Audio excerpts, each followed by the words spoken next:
Buenos días, tardes, noches, según esté viendo el video. Mi nombre es Eric Salgado y en esta ocasión vamos a hablar de constructivismo.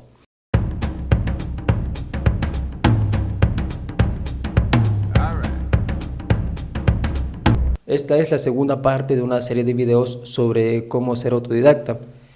Si no has visto la primera, la pondré por aquí en una tarjeta para que le eches un ojo y conozcas algunos conceptos en torno a qué significa ser autodidacta. Significa ser cool y hacerse notar. Si por el contrario tú solamente quieres saber qué es constructivismo, este video también te será bastante útil. Bueno, quizás te preguntes, ¿por qué constructivismo? ¿Qué tiene que ver constructivismo con ser autodidacta? En la misión pasada del video vimos que al autodidacta le va a facilitar mucho las cosas si conoce cómo es que su cerebro, su mente adquiere conocimientos. Es decir, si tenemos una noción de cómo es que nuestro aparato psíquico adquiere conocimientos o información, nos va a ser más fácil después nosotros adquirir información pensado sobre ese enfoque. El constructivismo es un concepto que se aplica desde la psicología hasta la pedagogía, pasando por filosofía e incluso en el arte, pero todas coinciden en que el conocimiento que nosotros adquirimos no es una copia de la realidad, sino que es una construcción que se origina por la interacción entre el sujeto que conoce y el objeto que es conocido. Si pensamos en las ideas de los sofistas y de Heráclito,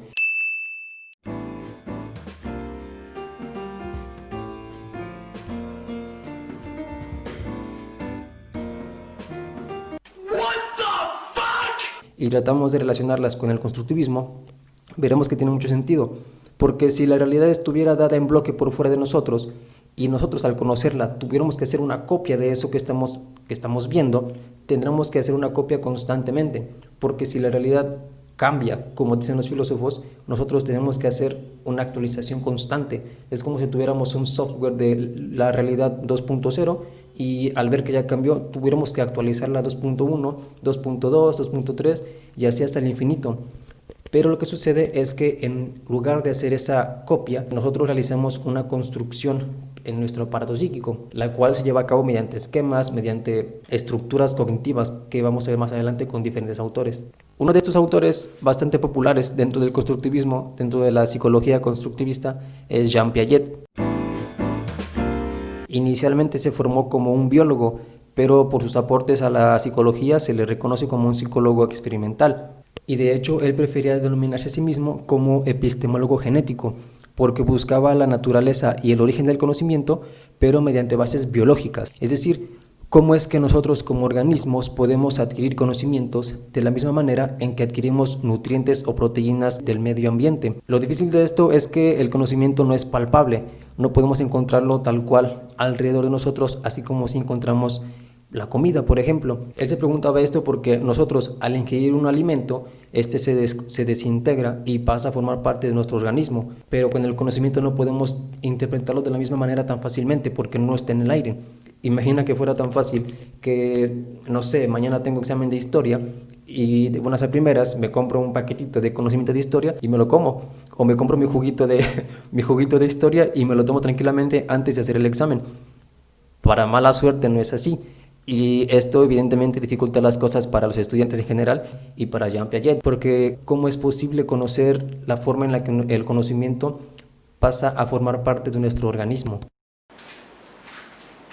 Hola, soy Eric del futuro. Solo pasaba a comentar que si te está gustando el contenido, te invito a que te suscribas, des pulgar arriba y dejes un comentario para saber qué opinas de todos estos temas. Y si te gusta el cine, te invito a que le eches un ojo a los demás videos que he subido al canal. Y pues, gracias, hasta luego. Para arrojar un poco de luz sobre las dudas que tenía Piaget, vamos a apoyarnos en algunos de sus conceptos clave. Uno de ellos es la estructura cognitiva. Ahora, como estamos trabajando con cuestiones totalmente abstractas, no es posible poner aquí una foto de la estructura cognitiva como tal, que de hecho hay muchísimas. Entonces hay que tratar de imaginarnos la estructura como la forma de una estructura que tenemos en mente, como una especie de armazón con ciertos objetos, digamos, incrustados en ella. Para Piaget, estas estructuras son tal cual como una especie de patrones o armazones o arquitectura que toma la cognición en un momento dado. Y también lo llama sistema de transformaciones, con lo cual se dificulta más la posibilidad de dibujarla tal cual sería una estructura cognitiva. Pero pongamos un ejemplo, supongamos que tengo 3 pelotas, una azul, una roja y una amarilla. y las introduzco en un tubo en este orden. Ahora, si yo invierto el tubo, sabemos que la primera pelota que saldrá será la azul, después la roja y al final la amarilla. Y en este ejemplo nosotros no tenemos aquí las pelotas, con lo cual tuvieron que recurrir a esquemas que tienen en su aparato psíquico para poder realizar el ejemplo. El orden en que los fuimos acomodando sería la forma que tomó una estructura. Ahora, para Piaget lo que importaba de estas estructuras no es en sí los objetos, sino la relación que toman esos objetos, porque así como estas tres pelotas, pudimos haber puesto el ejemplo con do, re, mi, o con 1, 2 y 3, o con, no sé, Calderón, Peña, Peje, o con infinidad de elementos que pueden estar acomodados en una relación de orden temporal, primero, segundo, tercero. E igual forma, en lugar de hablar de cuestiones temporales, podemos hablar de cuestiones quizás jerárquicas, como la familia, o como un jefe, subjefe, empleado. Los ejemplos son infinitos en realidad y obedecerán al tipo de problema que tengamos que resolver en un momento dado. Ahora, como son sistemas de transformaciones, en lugar de hablar de la pelota roja, amarilla, azul como primera, segunda, tercera, nosotros pudimos haber apreciado sus cualidades y nombrarlas quizá chica, mediana, grande, o bonita, fea, más fea. Cualquier cualidad que nosotros tengamos que incrustarles en algún momento, lo haremos recurriendo a una estructura que ya tenemos formada en nuestro aparato psíquico. Y bien, Piaget distingue dos tipos de estructuras. Uno serán los esquemas y el segundo las operaciones. Los esquemas serían una serie de conocimientos que están interconectados entre sí, como acciones específicas, percepciones, recuerdos, conceptos o símbolos, que es un poco lo que utilizamos al recurrir al ejemplo de las pelotas o de las notas do, re, mi. El segundo son las operaciones. Esas operaciones se entienden como acciones interiorizadas que son reversibles. Es decir, si yo en este momento tiro mi micrófono, sé que va a caer al piso y que quizá rebote un poco y a lo mejor se rompa. Y por fortuna, si solamente lo pienso, puedo revertir la acción y hacer que el micrófono en mi mente llegue otra vez a mi mano. O es como cuando estás sentado en tu sillón aburrido y ves a tu hermana y te imaginas, si tuvieras telequinesis, cómo sería arrojarle el vaso de agua en la cara. Te imaginas la trayectoria que recorrería el vaso, te imaginas quizá cómo salpicaría el agua e incluso la reacción de tu hermana. Y eso por fortuna, para fortuna de tu hermana, lo puedes hacer sin tener que realizarlo en la vida real. Te imaginas las consecuencias que tendrá dicha acción recurriendo a leyes que ya conoces de la realidad. Sucede lo mismo cuando quieres resolver un problema y antes de aventurarte a resolverlo tal cual, analizas las diversas opciones que tienes. Por ejemplo, cuando vas a salir a un lado por la noche, analizas qué calle será mejor recorrer. Tú ya conoces ese recorrido, tú conoces las calles, tienes el esquema de calle, tienes el esquema de peligro, tienes la figura de un ladrón en tu cabeza quizá, de un asaltante, etcétera, y todos esos componentes los irás juntando para tratar de resolver un problema y hacer una especie de narración en tu cabeza que puede ser reversible. Dices, me voy por este camino, pero aquí está un perro que muerde, entonces me regreso, y puedes ir y venir, y de alguna manera es como si estuvieras previniendo el futuro con las cosas que tú ya conoces de la realidad. Otro de los conceptos que Piaget nos ha regalado es el de la adaptación. Como organismos vivos tenemos la facultad de adaptarnos a nuestro medio cuando se nos presenta alguna situación problemática. Si hace frío, nos tapamos con una cobija, o si no tenemos cobijas, por ejemplo, nos vamos a un lugar en el que esté más cálido. Pero lo curioso con esto es que nosotros como seres humanos hemos desarrollado una especie de órgano cognitivo, es decir, que podemos adaptarnos al medio, pero no solamente valiéndonos de cuestiones orgánicas como la regulación de temperatura, sino pensando. Es decir, que si en un momento dado el frío es tanto que nuestro cuerpo no puede darse abasto, nosotros sabemos que podemos recurrir a otras cosas, acudiendo a un lugar en el que la temperatura sea mayor o, en todo caso, elaborando abrigos con piel de animales.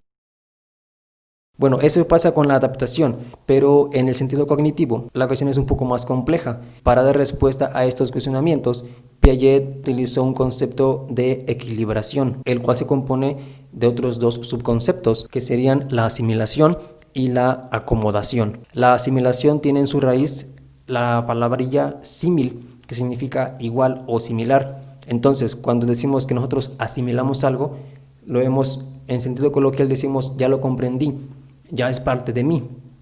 Y es de hecho lo que significa para Piaget también. Un organismo vivo, cuando ingiere un alimento, asimila los componentes que éste tiene, digamos las proteínas o los nutrientes. Pero vimos que con el conocimiento es un poco más complejo, porque el conocimiento no está física ni realmente en el aire o en el medio como los alimentos.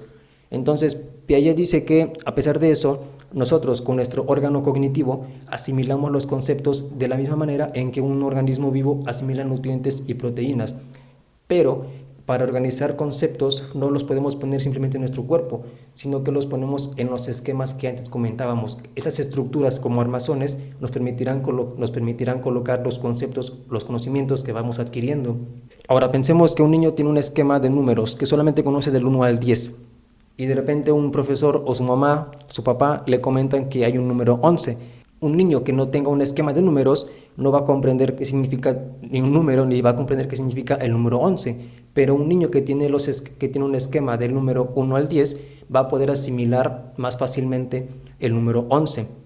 Por ello, tú no puedes llegar y decirle a un niño de 2 años que las conjugaciones del verbo to be son 3 y que existen unas para cada pronombre. El niño va a decir, ¿qué cosa me estás diciendo? Pero si tú le llegas a un niño de 4 años y él conoce los números del 1 al 10 y le dices, mira, también existe el número 11, se forma de esta manera, el niño ahora será capaz de comprar no solo 10, sino 11 pesos de dulces. Cuando se habla de Piaget se utiliza mucho el ejemplo de las puertas. Ponen el ejemplo de un niño que conoce solamente abrir puertas mediante girar una perilla. Es todo lo que él conoce, pero si en una ocasión él se enfrenta con una puerta que en lugar de girarla tiene que jalar la palanca, en un momento experimentará cierto desequilibrio con sus esquemas y de un momento dado no podrá resolver el problema tal cual ha resuelto el problema de abrir puertas girándolas, pero su esquema experimentará una modificación y sabrá que ahora hay puertas que también pueden abrirse jalando, y además de ahora en adelante sabrá que existen puertas que no solamente se giran ni se jalan, sino que quizá hay puertas que se abren de distintas maneras, y cuando encuentre una puerta nueva, el desequilibrio será menor y sabrá que hay puertas que se abren de otras muchas maneras, además de girar y de jalar palancas. Lev Semyonovich Vygotsky nació el 17 de noviembre de 1896 en la ciudad de Minsk, Bielorrusia. Creció en un entorno intelectual y culturalmente estimulante, lo cual le permitió aprender entre 6 y 8 idiomas, entre los que se encuentran inglés, francés, alemán, latín, élfico y cetáceo. Se graduó en leyes en 1927, pero no se sabe que haya ejercido dicha profesión. A la par de esta carrera, también estudió filosofía, historia, literatura y psicología en la Universidad de Shangyavsky. Escribió más de 180 obras, entre las que se encuentran Psicología del arte, Pensamiento y lenguaje, La conducta del hombre y los animales, Problemas de educación en los niños, Pensamiento y esquizofrenia, etcétera, etcétera, etcétera. Falleció en junio de 1934 a causa de la tuberculosis. Por lo fructífero de su obra y el corto tiempo en el que la desarrolló, se le conoce como el Mozart de la psicología. De la infinidad de aportes que nos dejó Vygotsky, lo que nos interesa es el concepto de la zona de desarrollo próximo. Pero para entenderla mejor hay que partir de dos conceptos que son base de este primer concepto. Uno es el desarrollo psíquico actual y el segundo el desarrollo potencial. El desarrollo psíquico actual se entiende como lo que un niño, un alumno, una persona, una niña en general es capaz de hacer por sí solo. Y el desarrollo potencial es todo aquello que puede lograr hacer con apoyo de un guía. Por ejemplo, un niño o una niña pueden saber cómo escribir un cuento y en una ocasión una maestra les asigna la tarea de escribir una obra de teatro. Quizás los niños de primera mano podrían intentar escribir un cuento, pero la profesora puede explicarles, puede mostrarles ejemplos, puede diseñar actividades para que los niños conozcan cómo escribir una obra de teatro. El espacio que existe entre el desarrollo actual y el desarrollo potencial, Vygotsky lo nombró zona de desarrollo próximo. Es esa especie de distancia abstracta que tendría que recorrer el niño para alcanzar un estado de aprendizaje a otro mayor, y el cual no podría lograr sin ayuda de alguien más. El psicólogo Jerome Brunner a esta interacción que se da entre el profesor y el alumno le llamó andamiaje. Es una especie de estructura de apoyo que el profesor diseña para que el alumno pueda subir de escalones, por así decirlo. Y bueno, mencionamos que esta no era solamente una exposición sobre constructivismo, sino que podemos sacarle provecho como autodidactas. Pero hay que tener en cuenta que esta no es una teoría diseñada para el autodidacta, no es un campo de conocimiento con el específico fin de que una persona aprenda a gestionar su propio proceso de aprendizaje. A pesar de ello, sí que podemos utilizar los conceptos del constructivismo para conocer mejor nuestro proceso de aprendizaje y le podemos sacar provecho también. Trataré de resumirlo en 4 grandes puntos y quiero recordarles que esto no es una receta a seguir. Es una guía que puede ser útil para unas personas o para otras no. El primero de los puntos sería recordando a Piaget. Vemos que nosotros al aprender el conocimiento pasa a formar parte de nuestro organismo gracias a los esquemas que ya poseemos. Hay que tener esto en cuenta porque en ocasiones podremos tener dificultades con ciertos elementos de nuestro aprendizaje, ciertas áreas de conocimiento que simplemente no podemos aprender. Batallamos tanto y no entendemos por qué. Ahora bien, si hay personas que han aprendido eso, ¿qué me impide a mí aprenderlo también? Si sabemos que el conocimiento pasa a formar parte de nosotros gracias a estos esquemas, quizá nuestros esquemas no están tan preparados para asimilar esa nueva información. Es decir, si no aprendemos algo, no es porque seamos tontos, no es porque sea imposible, simple y sencillamente no estamos preparados para ir tan lejos. ¿Qué haremos? Entonces retrocedamos un poco para que la información nueva sea un poco más compatible con lo que yo ya sé. Es muy común que nosotros sepamos un poquito de todo, porque la primaria, nuestra educación básica en general nos preparó para eso. Geografía, física, matemáticas, español, un montón de disciplinas de las que nos fue quedando al menos una morona en nuestros esquemas. Entonces, cuando nos encontramos con un campo de conocimiento que es aparentemente nuevo, es muy probable que nosotros conozcamos al menos una pizca de ello. Si tenemos dificultades con eso que estamos intentando aprender, es muy probable que tengamos que reducir un poco la distancia, que valga la expresión, que no tiremos la piedra tan alto. Quizá hayan escuchado la frase de apunta hacia la luna y si no le atinas te quedan las estrellas, lo cual es irónico porque las estrellas están más lejos que la luna. Pero sí, quizá estemos apuntando muy lejos en aquello que queremos aprender y por eso es que se nos dificulta tanto. Hay que retroceder un poco. El segundo punto estaría resumido en la pregunta ¿qué sabes? Es decir, si consideramos los esquemas y la zona de desarrollo actual, hay que pensarlo como eso que yo sé de cierta disciplina. Es complicado porque de buenas a primeras uno a veces ni siquiera sabe lo que sabe. Es raro, pero sí tenemos mucho conocimiento inerte y débil en nosotros. El mismo caso de la educación básica, que nos llenaron de conocimiento que no nos era tan relevante, pero que de alguna u otra manera quedó ahí, escondido en lo más profundo del baúl de los recuerdos, pero está ahí a fin de cuentas. Ahora, para saber qué es lo que sabemos, vamos a proponer 3 pequeños puntos. Uno sería simplemente busca. Vamos a ver un ejemplo. Si tú llegas a una fiesta de conocidos, amigos, es muy probable que tú inmediatamente, aunque no te lo propongas, empieces a buscar gente que ya conoces e irás descartando aquellos que no conoces. Y con el conocimiento es algo similar. Imagina, por ejemplo, el caso de que estás estudiando inglés y quieres saber qué palabras de inglés conoces. Uno podría pensar, no, pues conozco la palabra Facebook, la palabra hot dog, la palabra Subway y ya, y la palabra Apple. Bueno, son palabras que sí son en inglés, pero que están muy desconectadas una de la otra. Quizás son marcas, pero no tienen mucha relación en su significado. Ahora, hablando de las fiestas, si tú acudes a una fiesta de amigos, es muy probable que busques amigos. Si acudes a una fiesta de familiares, esas fiestas mega impresionantes en las que llega tu tía chona de Estados Unidos y la sobrina de la prima del vecino de tu mamá, que dice que es tu tía. Y tú dices, ok, tú en esas fiestas buscas a los primos con los que jugaste canicas o tazos de cuando eras niño, con las que jugaste muñecas cuando eras niña. Y bueno, tenemos 2 categorías diferentes, amigos, familia, y buscas elementos que son de ti más familiares. En el conocimiento es igual. Si tú quieres saber qué palabras conoces, lo mejor es partir por categorías, familia, amigos, escuela. Por ejemplo, comida. Si conoces la palabra Apple, dices, ok, quizá conozco alguna otra palabra en inglés que se relacione con comida. Simplemente vas, buscas vocabulario de inglés de comida y dices, la conozco, no la conozco, la conozco, no la conozco. Y punto. Y de esas 20 palabras quizá conocías 5, pero no conoces la pronunciación, entonces vas a Google Translator y buscas la pronunciación y etcétera. El punto de esto es que busques lo que ya conoces partiendo de categorías. El segundo es los planes de estudio. Cuando nosotros queremos aprender algo, generalmente nos sentimos perdidos entre tanta información. Para ello, podemos acudir a planes que otra gente ha diseñado. La ventaja de esto es que, por lo general, es bastante general, de hecho, que estén jerarquizados. Es decir, que los planes van de lo más básico a lo más complejo, o de lo más general a lo más específico. y a ti te va a ayudar mucho porque no vas a estar perdido entre tanta información. Ahora, de ese plan, tú quizá no vas a querer aprenderte todo. Tú vas a tomar como guía para ver qué elementos se familiarizan contigo o qué cosas te son más familiares y a partir de eso empezar a conocer más al respecto. Y es muy probable que de un plan de estudios, imagina que tú vas a aprender, no sé, quizá fotografía, y quizá en ese plan de estudios tú conoces conceptos de la primera unidad, de la tercera y de la quinta unidad.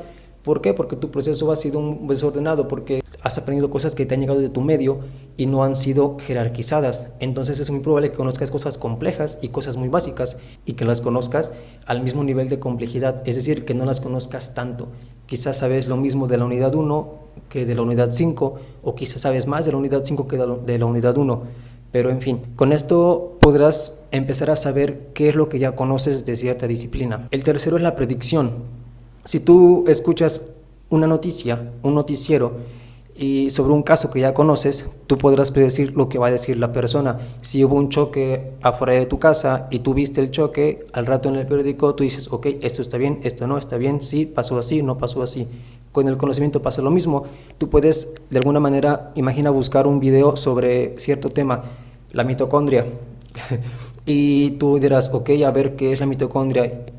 Corre el video y comienzas a recordar la información que ya conoces y dices, esto me suena verdadero, esto no, esto sí es cierto, esto no es cierto. Y de esa manera el video te ayudará a escarbar un poco entre esos recuerdos. El tercer punto es parte de lo que sabes. Ahora que ya sabes lo que sabes sobre cierta disciplina, trabaja con ello y en este punto tendrás que reforzarlo y complementarlo. Por ejemplo, si supiste que conoces 5 palabras de comida, ahora te toca aprenderte otras 10. Si supiste qué es la mitocondria y hubo cosas que no escuchaste totalmente, que no te quedaron claras, pues bueno, quizá te toque buscar más información al respecto. Pero ya conoces las bases de la mitocondria. Recuerda, refuérzalo y compleméntalo. Por último tenemos el concepto de andamiaje. Ahora que ya vimos, ya sabes lo que sabes al respecto, ya sabes que ese campo de conocimiento, a pesar de que es algo complejo, tú puedes llegar a aprenderlo si partes de lo que ya conoces. Ahora, lo que sigue es que hagas algo con ese conocimiento. Retomamos el concepto de andamiaje justamente porque vimos que es una estructura de apoyo que el profesor diseña para que el alumno cumpla su objetivo. Aquí el caso es que tú no tienes un profesor, pero en realidad tienes muchísimos profesores. Pensemos, lo que un maestro hace es actividades. ¿Qué actividades? Cuestionarios, resúmenes, cuadros sinópticos que él diseña o que él asigna para que el alumno logre el objetivo. Esas actividades no son un secreto de la nación, están ahí a la mano. ¿En dónde? En la vieja confiable. En la vieja confiable Internet. Lo más natural del mundo es buscar tutoriales o leer instructivos o leer textos al respecto, pero lo importante es que hagas algo. Tú puedes ver 5000 tutoriales y si no haces nada, quizá no sirva de mucho, quizá solamente te quedes con el lado teórico de la disciplina. Pero tú puedes elegir de esos 5000, tú puedes elegir 2 quizá que te gustaron, quizá 3, y tomar las actividades que el tipo comparte y dices, bueno, quizá esto me sirve. Y además puedes ir más allá. Si piensa, por ejemplo, si estás aprendiendo un idioma, usas plataformas como Duolingo, puedes ir más allá, puedes no simplemente utilizar esa plataforma para aprender y ya, sino puedes ponerte tareas o puedes buscar actividades que un profesor de inglés dejaría para que tú mismo te asignes esas tareas. Recuerda que en estos casos tú eres tu profesor, tú eres tu alumno y de ti depende qué tanto vayas a aprender. Y bueno, con eso terminamos el video. Por fin, después de 10 días o 15 de estar intentando filmar y refilmar porque salían cosas mal. Espero que les haya gustado, espero que les sea útil y me gustaría que se quedaran con esta pregunta. ¿Qué es lo que sabes? Pregúntate a ti mismo, ¿qué cosas sé? No vale responder como Sócrates. Tienes que saber algo, ¿no? Hey, soy yo de nuevo. Si llegaste a esta parte del video es porque quizá el contenido te gustó o te es útil. Si te gustaría apoyar al canal para seguir viendo ese tipo de contenido, una cosa que puedes hacer es comprar alguna de mis fotografías. La fotografía es una de las disciplinas en las que yo me he formado como autodidacta. Entonces en la descripción hay un enlace a la tienda en línea de mis fotografías. Puedes comprar la versión impresa o digital. Pero si compras la versión digital, puedes imprimirla más veces. Entonces, pues eso, si gustas apoyar el canal, puedes dirigirte al enlace y comprar alguna de mis fotografías. Y bueno, si tienes alguna duda, alguna pregunta, algún comentario que aportar, me gustaría que lo dejaras por ahí en la valiosa cajita de comentarios, que dieras manita arriba y que te suscribieras si quieres conocer más sobre estos temas. Y bueno, eso es todo por hoy. Nos veremos en la siguiente emisión.